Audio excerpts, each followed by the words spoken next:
Hello, Money Queens and listeners. Welcome to Women Behind the Millions. Let's meet the women behind the millionaires, the women supporting, guiding, celebrating women with their wealth. You will hear from women millionaires, how they got there, what they wish they had known, what got them to be a millionaire, the emotional side, the spiritual side, the practical side of wealth. You'll also get to meet the women behind the scenes helping make it happen. Let's dive into Women Behind the Millions. I am Jessica Weaver, your host, best-selling author of 3 books, wealth advisor, and founder of the Women's Wealth Boutique. Let's start meeting the women.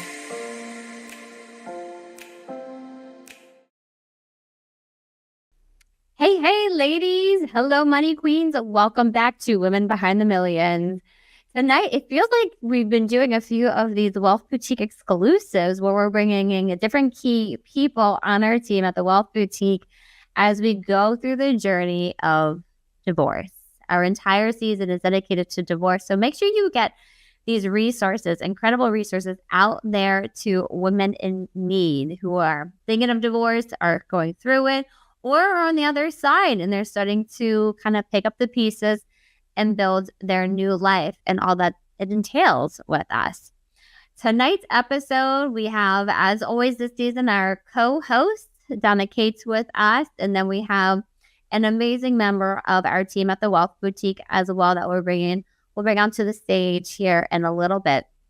But first, thinking of our guest's story and what she's overcome. She was also the recipient of our Girl from the Gas Station Award this year for 2024. And this award is very special to myself and especially to Alyssa Goman, who is our creative director at Pink Fix Productions and at the Wealth Boutique.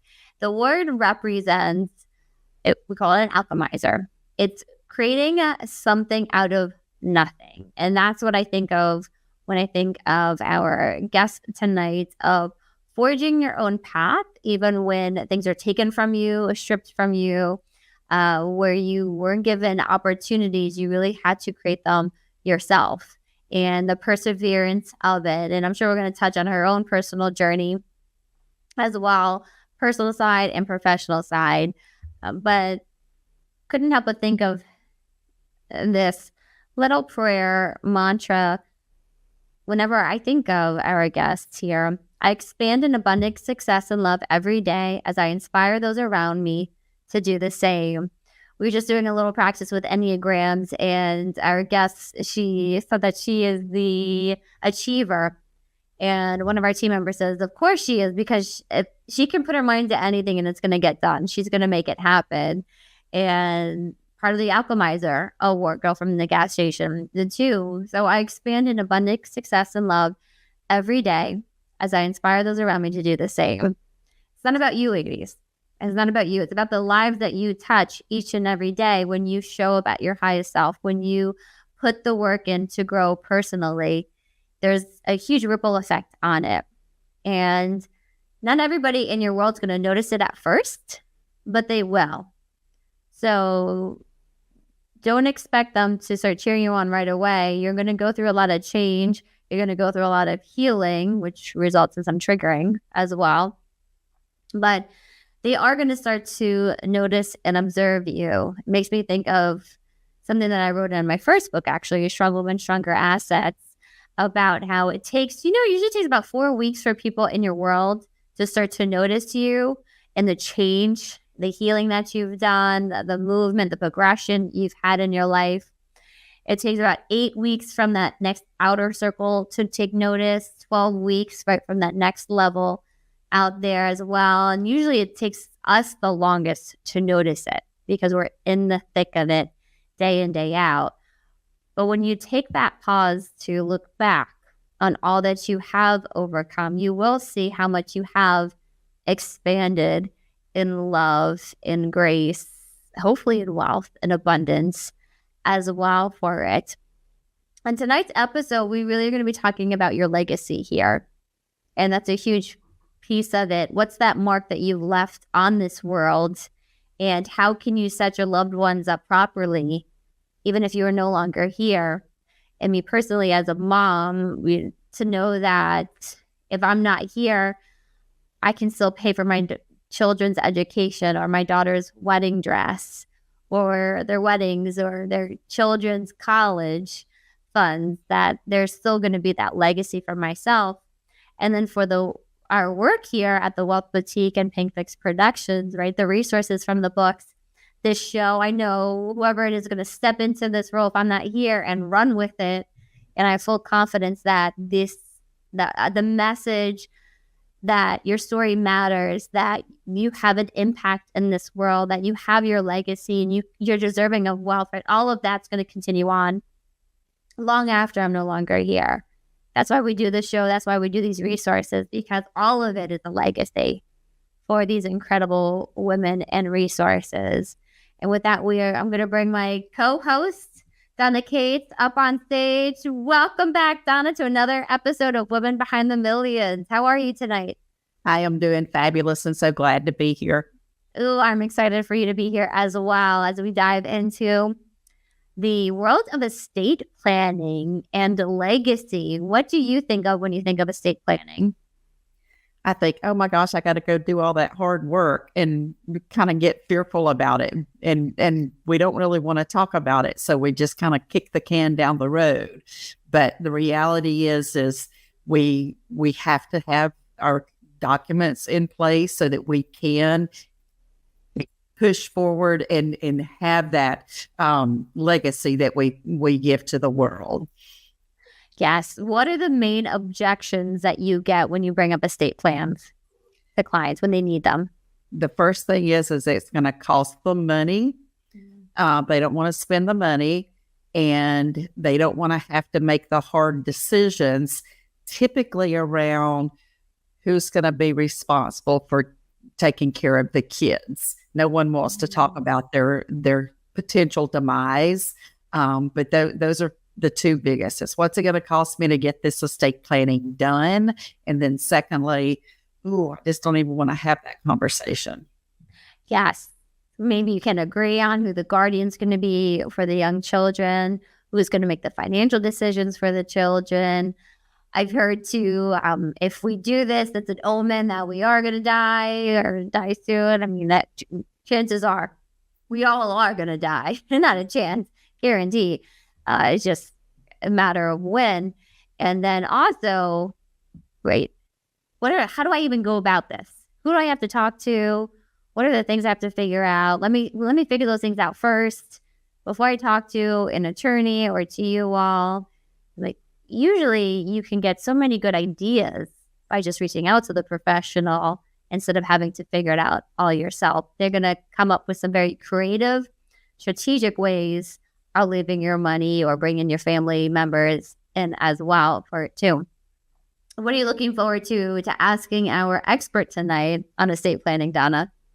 I'm really excited to hear about how easy it can be to go through the process, how empowering it can be to know that it's done, that we've checked that item off the to-do list. And I'm especially looking forward to hearing about how important estate planning is when you're in the middle of divorce. Oh, yes. Chances are they probably had their estate documents done with their birth of their first children, I would guess. Maybe haven't looked at it since then, and a lot has changed in the family dynamics, we will say. And with that, let's bring Camille Ledda to the stage. And then let me introduce her and set the stage. Camille Ledda, or Cammy, as we call her, is a director of operations at the Wealth Boutique. She has over a decade of experience in the financial services industry. She spent most of her career working here in Manhattan. She also leads our estate planning division, coordinating meetings between our attorneys and clients, notary services, and appointment preparation and follow-up. She spearheads, monitors, and services the entire estate planning process from start to finish. Cammy, thank you for being on here tonight with us. Thank you for having me. And welcome back to the show. You might recognize Cammy. She is one of our financial trendsetters from our first anthology book. You might see it right there on it as well. And because estate planning, as Donna mentioned earlier, is such an important part of the divorce process, we had to have Cammy be part of Divorce Decoded to, again, educate women. We are not attorneys here at the Wealth Boutique. We have an amazing partnership with a company, a platform where we have attorneys in every state. So especially here in New Jersey, they always leave New Jersey when they retire, or their kids flee the nest. That's very helpful for us. And also because, like Donna, we have advisors in different states as well. So we're going to go into all of that nitty-gritty stuff tonight. Cammy, I'm curious of what got you so interested in estate planning to begin with, to be the lead on our estate planning division. So my personal experience with my dad, and I talk about this when we do when we meet with clients and we do seminars, right? My dad didn't have an estate plan, and it built chaos in our family. So it's very personal to me to make sure that, you know, families are not destroyed, family relationships, you know, they're not hindered because of fighting over assets, right? And I talk about me and my siblings. Even when my dad was dying and we had to decide what we would do, he was in a ventilator, basically. So, you know, the doctors came to us and say, hey, you know, this is your dad's well-being, this is how he's going to be for the rest of his life. And you guys have to decide whether, you know, you're going to continue having him live this way, or, you know, you're going to let him go in peace. And there were a lot of disagreements between me and my siblings. And it's very, very sad to say that to this day, one of our siblings does not talk to us because she didn't like the decision that we had to make. And with estate planning, I feel like, you know, you can relate that information to your children, to whoever has to make those decisions, saying, this is how I want to be treated. And it stops the fighting. It stops the breaking of the relationships. I'm sorry that your family went through that. And the money, and after that happens, money and grief do not mix well. But when you're making those very big medical decisions as well, and having 4 different siblings, makes it a very challenging way to move forward and keep the family dynamics intact as well. Donna, do you have any personal family stories like that?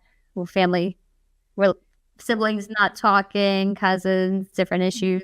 Yes. And the thing is you have to remember that when you've done your estate planning, you're basically expressing to anybody what your wishes are. So you're still in control, and you're taking that burden off of your family members. But I actually have a client whose husband died, and he actually died during the middle of a divorce process. So it got really complicated.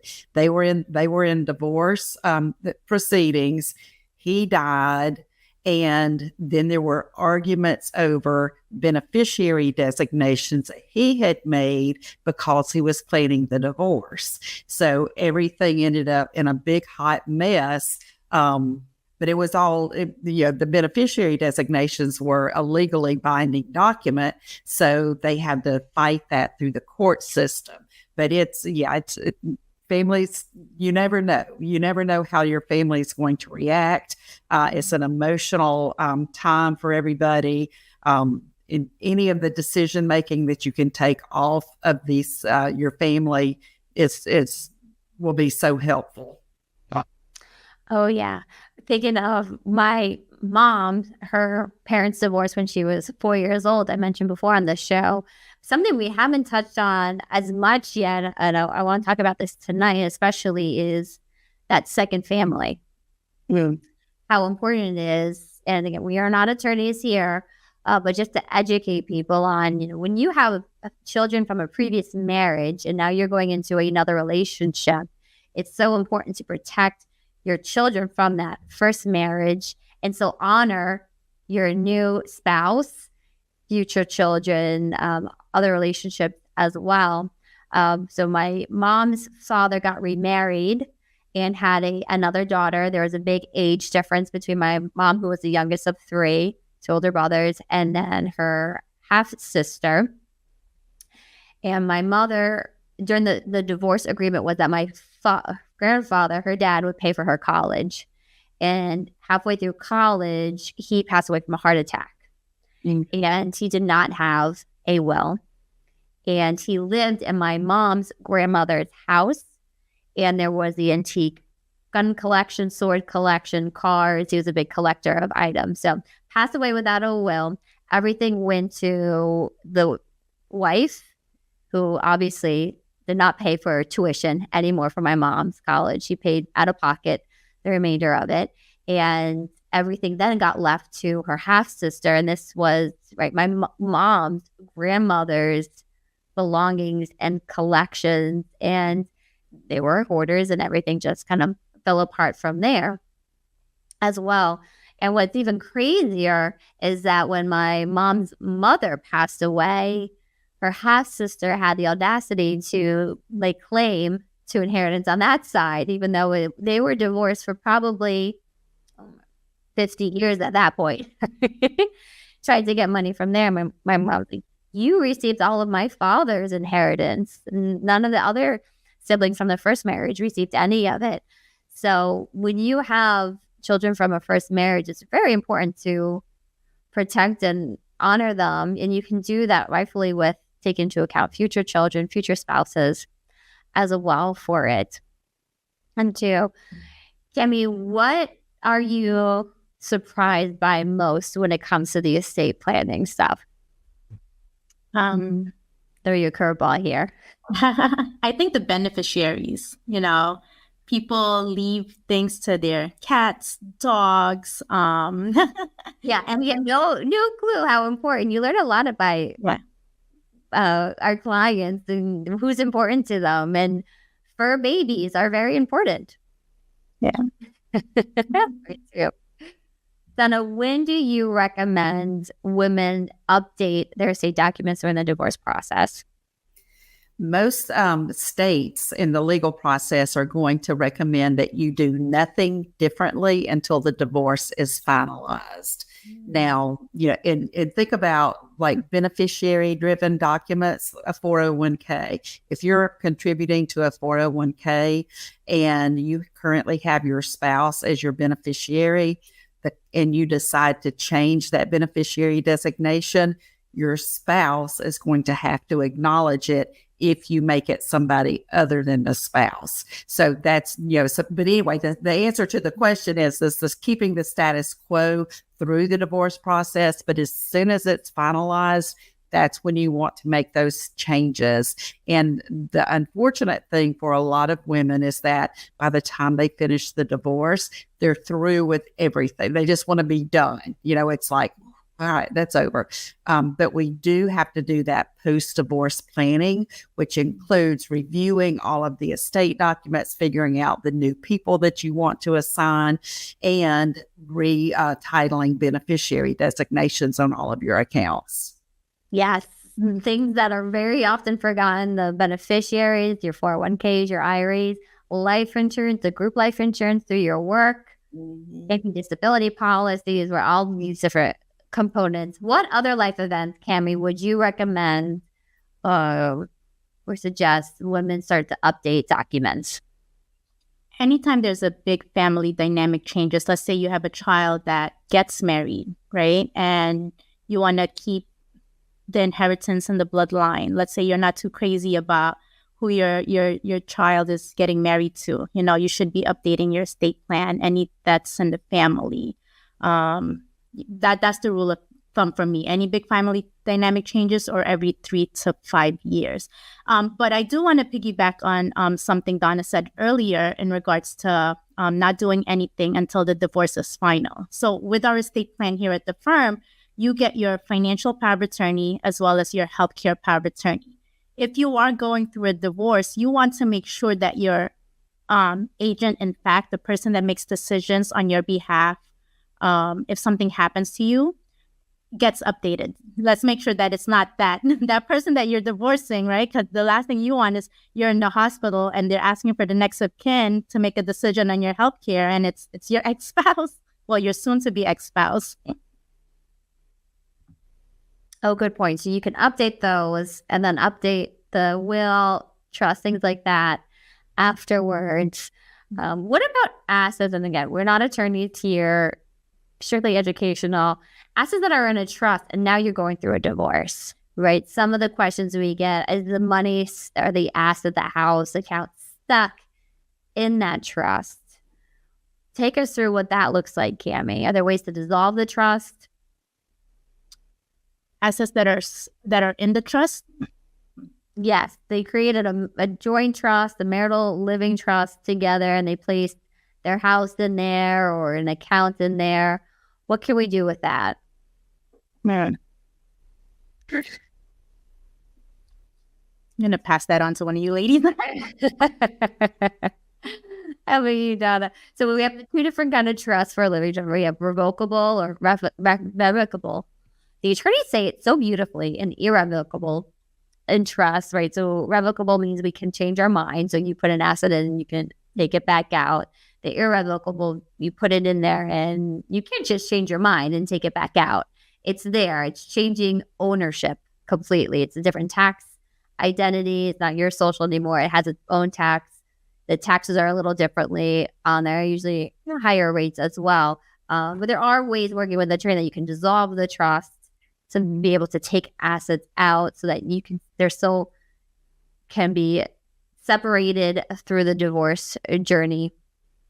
2-4. I don't know if you run into that at all, Donna. Yes, and I have. And the thing is that the qualifiers, it has to be the revocable trust, because anything that's irrevocable is literally irrevocable. But and this again is a totally separate legal process from the divorce. So if you have trust in your family or your spouse's family, whether it's assets, joint assets that you own that you put into the trust, or if you're party to receiving income from a trust, you want to make sure that your attorney is aware of that from the very beginning so that they can be prepared to tackle and address how to, what the options are first, and then help you get through that separate legal process. Ooh, and that brings up, let's talk about what are things that are transferred to you while you were married that are not included in the marital assets. Let's talk that through, Donna, and educate the viewers here. Okay, so I think, and you're speaking to separate assets. That's what they call it in the legal world. Mm-hmm. So if you inherit something, let's use an example. I inherit a beach condo from my mom, and she has given that to me once upon her death. So I inherited that beach condo. If I do not use that beach condo for the benefit of my family, I don't get any income from it, that actually remains a separate property. And should I divorce, I could argue that that is my property and it would not be subject to division in the divorce. However, if I had used that property for the benefit of the family, for example, having done vacations or stayed there, rented it out for additional income for the family, now it would be considered a commingled asset. But the qualifying is anything that you have inherited that has not been used for the benefit of the family, that will be considered a separate property and not subject to the divorce. Oh, good. So inherited, gifted property, separate from the divorce. Now, then, want to tee up for Cammy here. Now, post-divorce, we're updating the documents, right? And let's say, I want to get married again in the future, Cammy, right? What would the attorney really recommend here to make sure that my assets are kept separate from future commingling of my next marriage?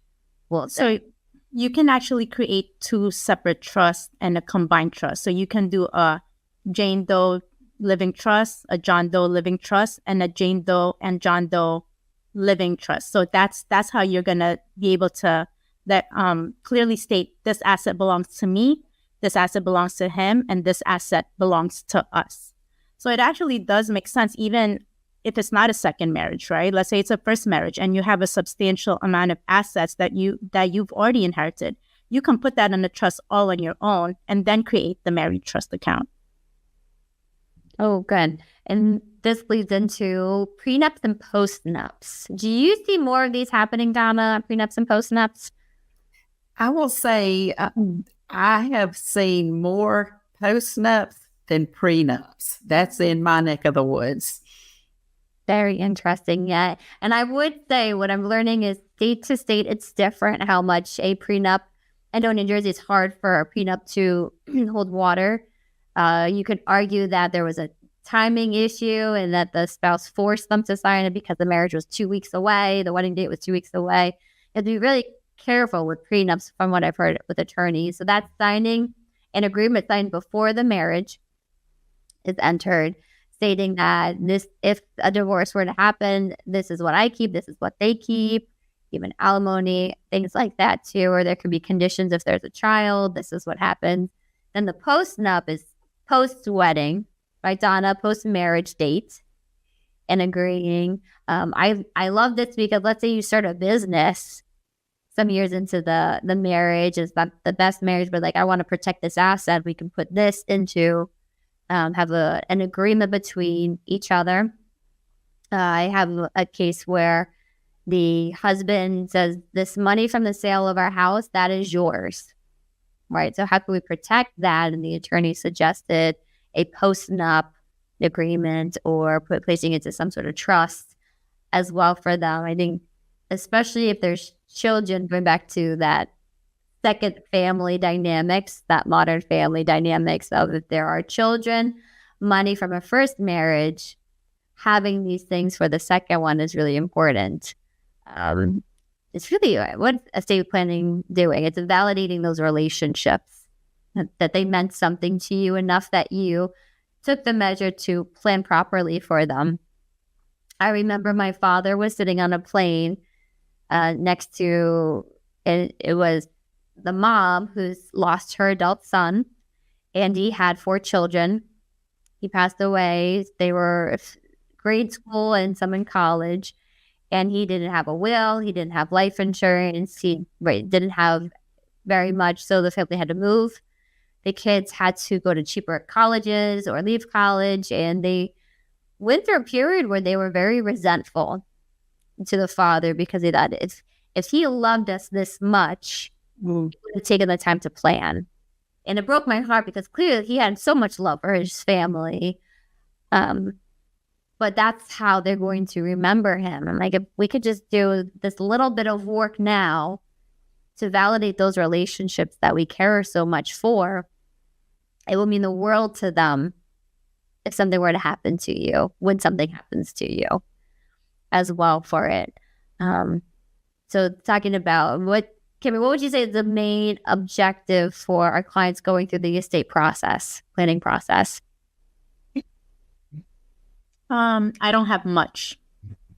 I've heard people say, well, I don't really have much, but it's not about having much. It's, you talk about the children, right? Who are the guardians of the children would be, right? Let's say you went through a divorce and you have sole custody, and let's say your partner has some type of addiction and you don't want the children to go there as the guardian. You get to put this in this contract because that's what a trust is. It's a contract saying that he doesn't get guardianship.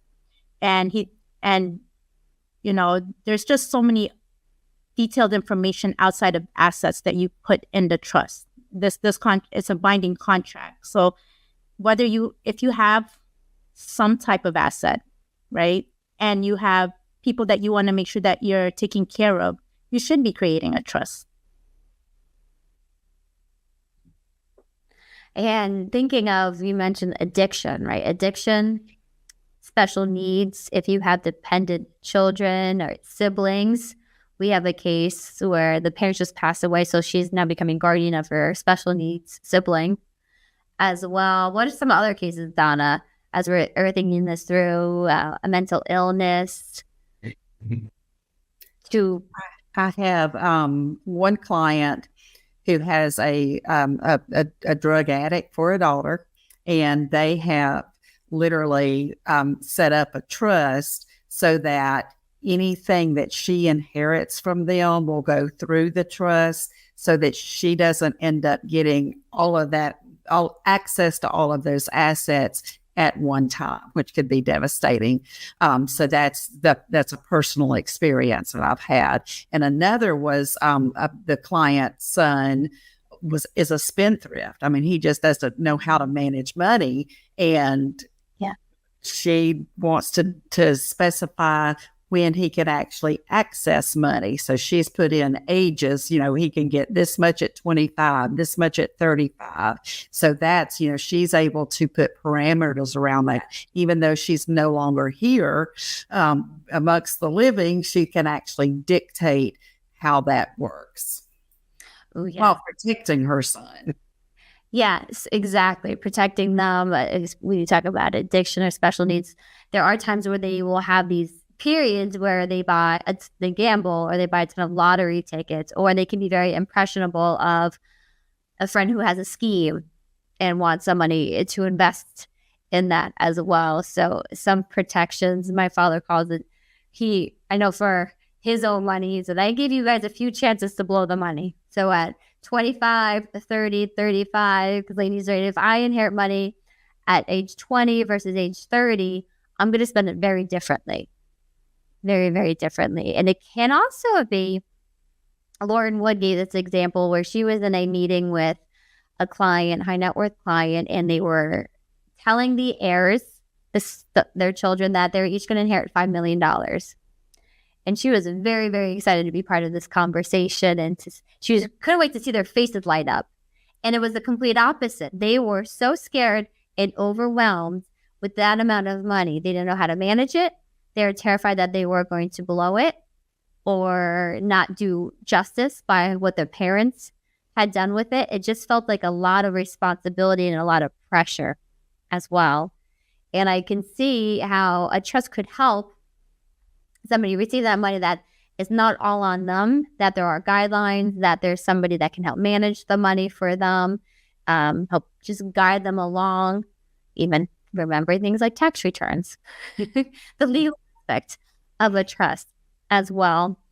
Camille, how about, what does the process look like at the Wealth Boutique for clients to come in who need to get the estate documents done initially, or updating them as well? So with the initial appointment, we send you a series of questionnaires to get you thinking about those behavioral conditions, those age restrictions. And I think that's one of my favorite part of having a trust, right? I think, Jess, you mentioned it before, control beyond the grave. I really like that, because nobody knows our family like we do. Well, I'd like to think that, right? Like, especially if my assets are going to you, I don't want you to blow it off. So, we give you this questionnaire and we say, hey, who do you want your personal property to go to? Who do you want your monetary property to go to? Do you have any specific bequests? Are you passionate about, music, right? One of our clients sent his music collection to a music school. So we get the client thinking about what's really important for them and how they want to take care of their family. So that when we actually do sit down with them, we have all that. We gave them the time to think about it, to really, make them feel good about the decision that they've made. And then we go through the process. We reconfirm what they've already sat down and thought of. And then from there, we draft the documents with a lawyer. All documents is attached with the lawyer. So a lawyer goes through the questionnaires. They make sure that nothing looks funny, making sure that everything you want, how you want your assets to be handled, is handled properly by the state. And then after that, you get an electronic copy. You get a username and password. In this digital era, everything's, is in the cloud. That's what they call it, right? So you have the physical binder, you have the electronic copy. And if you want to make a change, you just reach out to us, and then we make the change for you, and we send off new documents. And the really good thing about this service is that as the laws change in your state, your documents get updated. If you were to do that yourself, you would have to sit there and figure out, okay, does this pertain to me? So with this platform that we use, they automatically track that. They say, hey, the law has changed in your state. You're going to get page 6 to 7 updated. Make sure you stick that in your binder. And that recently happened in Indiana. Yes. One of our advisors, Lauren Wood, and her clients, that got updated. Even if you did it yourself, I mean, like LegalZoom, let's say, one of those online platforms, or even through an attorney, they're not updating it with us. From what I've seen, I don't know about you, Donna, but I haven't noticed that much hands-on. But usually, once they're drafted and done, they're sent to you. I've also heard complaints that the attorney's office hasn't kept them on file either, or the attorney retired and now it's kind of, there's nothing there for it either. So having that lifetime access online. And what would you say the process takes? How many weeks from start to finish? Max 2. It's 7 to 10 days to get the physical copy. No more than 2 weeks. Yeah, as it once the initial drafts are sent down, and if you review them in a timely manner, 2 weeks versus what we've seen on the other side, several months of it as well. Now, I have to say this too. I think the other advantage to it is that you don't have to go anywhere. We actually meet virtually, and that saves time. And it saves excuses because we make the appointment and we show up. The other comment that I wanted to make that I think is very empowering is, like Kimmy said, you're getting this comprehensive checklist ahead of time, because there are going to be things that you go, oh, I didn't even think about that. So having the time to process and sleep on the decisions that you're going to be making, and then showing up for the meeting. I know a lot of clients that just go in and schedule an attorney meeting where they go into an estate planning firm. They'll show up and they get the questionnaire when they're there. So that means they got to take that home and then come back for another meeting. So using our process is a big time saver. I agree, Donna. I've seen that's where it kind of falls off the wagon, where they get that questionnaire back. It's too overwhelming, too many things to fill out, whereas we know most of the financial information to begin with. Just having put together the initial financial plan with our clients, so it makes it much, much more convenient and quicker. And it's kind of nice when you're talking about such a heavy topic to be in the comfort of your home as well, and to not feel very overwhelmed or intimidated going to an office for it either. I've heard, very convenient process, and to be able to do it through us since we already have built a relationship and some trust as well for it too.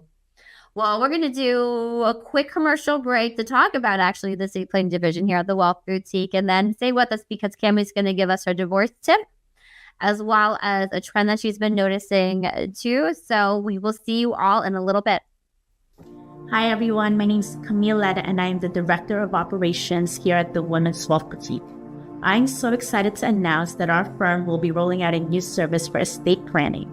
I know you're probably asking, why an estate planner? An estate plan allows your voice to be heard after you've passed away.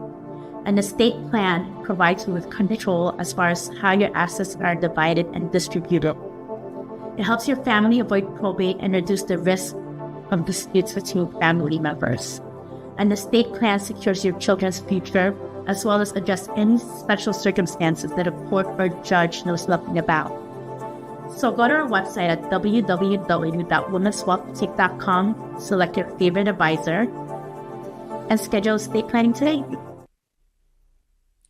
All right, we are back here with Donna Case and Camille Ledda on Women Behind the Millions.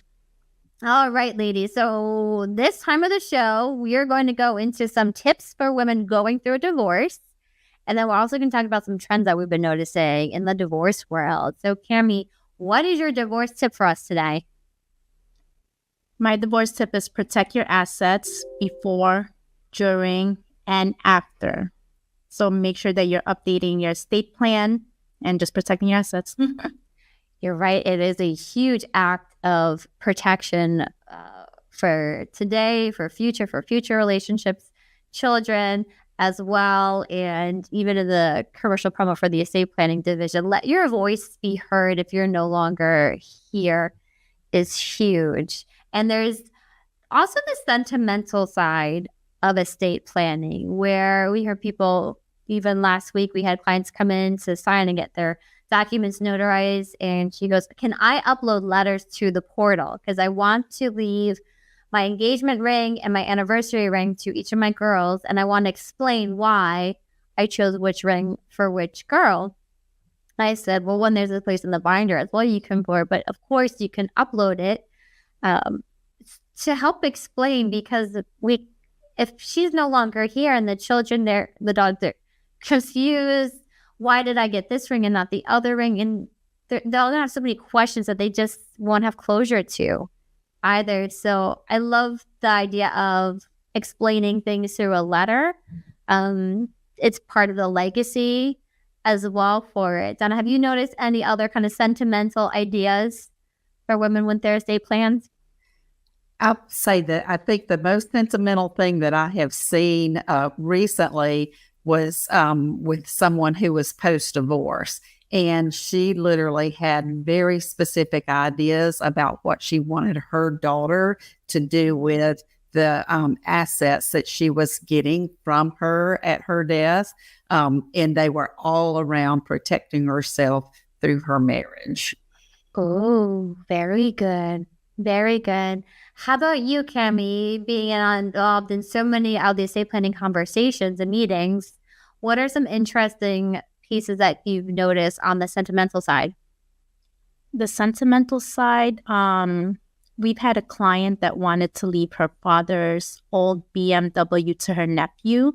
She said it had no monetary value. It's very old. It doesn't run. But she wanted the nephew to remember the grandfather, basically. So I thought that was very nice. Oh, that's very sweet. Very sweet. I love hearing all these things, and I can integrate them as well into my own family. I wrote for my son Mikey every Monday for the first year of his life. I wrote him a letter, and you could tell what I was going through based on the letter, because he was born New Year's Eve of 2019, and then 60 weeks later, COVID hit. 8 weeks later, so I was going through all of that and figuring out a lot of things when it comes to work too, which led to us creating the Wealth Boutique. And my daughter, for her first several birthdays, I wrote her a letter, and we just found them. I need to start doing that again for each year, to write a little note to them as well. And then another sentimental thing we do is our Christmas tree. So whenever we take a trip that year or a big thing happens, we get an ornament for it. So now our tree's filled with different memories along it. And that was passed down from my mom. And then when I got our own tree, I got my ornaments. And that started our new traditions as well for it. So there's different things that you can do while you are still here.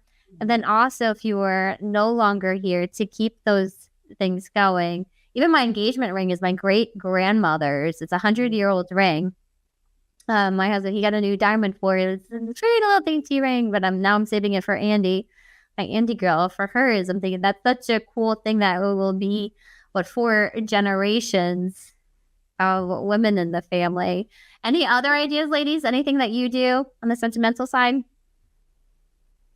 Or get you thinking about different. I'm sure you do. You just haven't thought of it. Even recipes, right? You find your grandmother's recipe books or note cards, and getting that into a book format or something that can be passed down as well. I love the different traditions that you can start and keep going as well for it. All right, we got a little off topic here, but we're going to get back to it. How about a divorce trend? Or we'll even say estate planning trend, Cammy, that you've been noticing. Right. I would say a lot of single young women, I'm noticing, getting their estate documents done, because now they're starting to have assets even before marriage in their 20s, and they're thinking about, how do I protect this money? I think they're being more realistic going into the marriage as well. That why I hope this is forever, I still need to protect myself and my money. How about you, Donna? I will say, I think the thing that I'm seeing the most is with the gray divorce, and the women that are coming out of divorce and feeling a really important need to protect what they have after divorce. And it's just because they have so much more and they don't have the opportunity to rebuild it. So they're very, very protective about that. Oh, yes. They feel like time is not on their side, and they want to make sure that they don't have to play catch up or go back to work in their 70s and 80s, that they can have that security all through it as well. I've noticed another trend, again, going to the younger generation of women. They know they might have gone through something with their own mother. We have on our show Sarah Elia, who talked about her own parents' divorce and her mom's fear with the money. Now women want to make sure it doesn't happen to them as well. So that second generation of divorce or money trauma might not even been through divorce, but maybe the father was a gambler or the mother had an addiction and there was issues with the money. Them taking steps to build something for themselves and to protect it. And how about you, Cammy? You been noticing that as well? I have been noticing that. A lot of the women that do the estate plan with their current spouses, they really love when we ask them, have you been previously married? And then, we tell them by default, your previous spouse automatically gets disinherited. They're like, yes. Something that probably wouldn't even cross their mind without that question, like, who has claim to my estate? Mm-hmm. And you'd be surprised how much money is spent in lawsuits and claim to the inheritance, to the estate. I've seen where a $5 million estate went down to $500,000 because of attorney fees.